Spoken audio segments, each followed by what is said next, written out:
I'm really glad to see you again. I may tell that we had a video or a TV presentation several years ago in London, and so I'm really glad to see you here now in Berlin at our German Cancer Congress, which is the largest convent on cancer in Germany with probably 12,000 participants. Well, the purpose is, of course, teaching, education, and preparing strategies. And one of our most important issues in Germany now is the development of a national cancer plan. You may know that the European Union and also the World Health Organization has asked the countries to develop plans like that. And we are very happy that our Minister of Health started this plan 2 years ago. And what is most important, the German Cancer Society is mainly involved, together with some two others, which are the Deutsche Krebshilfe, a charity company, and the organization of the so-called cancer centers, which are finally they are finally focused on registration, but some also start to work like or act like clinical cancer registers, which support clinics and also oncologists in private practice. Okay. And so we started a plan, the German Cancer Society, and which is to certificate centers, oncologic centers in Germany. And as we have 5 big killers, which are colorectal cancer, prostate cancer, breast, skin, and the 5th one is prostate. And so we need on a high level of quality treatment all over the country. Yep. So that means we need several of such organ centers. And at the moment we have already more than 400 of these organ centers certified. And there are another 200 which are waiting.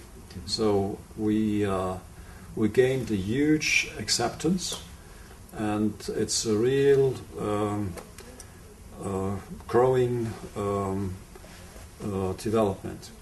So, and that's in 2 years?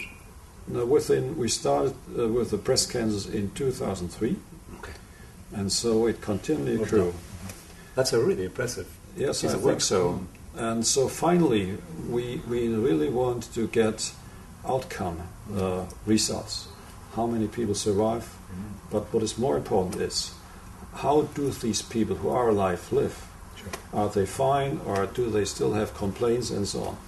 Or did they develop recurrences in between? And so you may know our system in Germany is a bit different from, for example, from the Dutch one or the British one, because there are many. We have the highest number of doctors in private practices. Right. That means that they also do a very good job, but we need data from these doctors to the clinics, to the hospitals, and to the registers. And so this is one of the problems we want to solve. And to solve all of that, to get finally outcome data, not only on survival, but also on disease-free survival. Sure. Disease-free survival is important. How many local recurrences did this surgeon produce? Sure. And how successful was this medical oncologist to have to get unresectable liver metastases finally resectable? We know this figure must be 15%. So, and for that we need instruments. And this fits very well into the plan of our government, into the National Cancer Plan. Perfect. So, and there are 3 other issues with this plan. One is prevention and early detection. One is improvement of patients' informations, and the fourth one is, apart from these quality-driven issue, the fourth one is how do we deal with the problem of optimal treatment with drugs, costs and cost efficacy.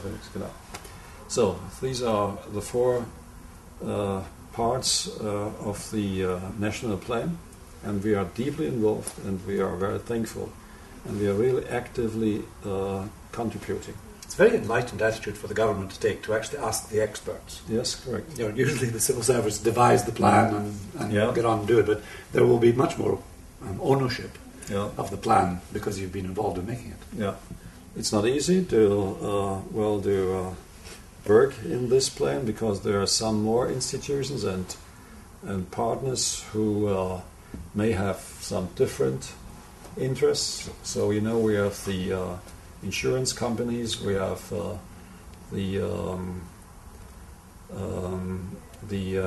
those who represent the interests of the hospitals. Mm-hmm. So many parties will be involved. Sure. But it's work. It's getting there. Yeah, that's terrific. Yeah. Do the patients get to look at the quality data? They are starting to do that, but to have really valid data, you need at least 95% of follow-up and things like that. So we have some data already indicating that there are still, of course, differences with postoperative leaks, with colon cancer, with postoperative complications with that, but they must be very valid to draw conclusions finally. And that means, I call it for interventions. You know what it means? To intervene that some hospitals may not be able to get our certification because they do not fulfill the quality criteria. Yes. But to intervene, you need really valid data. And so we don't have that enough, finally. Okay. But when you have enough, it'll improve the system. It will. And there is a clear indication that without intervening, the hospitals and surgeons and medical oncologists are already improving. So I'm a surgeon, and so with rectal cancer, the quality of mesorectal incision, we have this surrogate parameter finally developed by Phil Kirk in Leeds. Sure. And so we use that, and so Mercury 1 is increasing without intervention. So they like to. So it's an educational process in itself. Correct, it is. Yeah. Congratulations. Yes, I think you made terrific progress in a very short time. And, yes, we're happy. We're really happy with this development. I hope other people watching from other countries take good note and copy the example you've made in Germany. I think. Yes. We would like to share our experience with others, but it will take maybe another 3 years or so until we are really there where we wanted to be.